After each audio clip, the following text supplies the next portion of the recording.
And most people have not actually used American larch tree before, and it is an actually great bark to help with gut repair. And most people don't use it. It's in here. There's only 4 ingredients. It is soy-free, gluten-free, fish and shellfish-free. So a lot of people do really, really well on this. How do you take it? It's a powder, and it has a little scoop in it.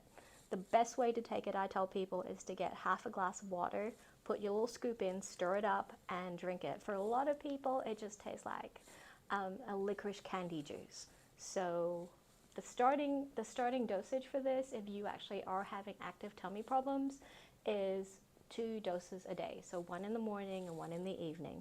And you do that for the first week. Then you start tapering down.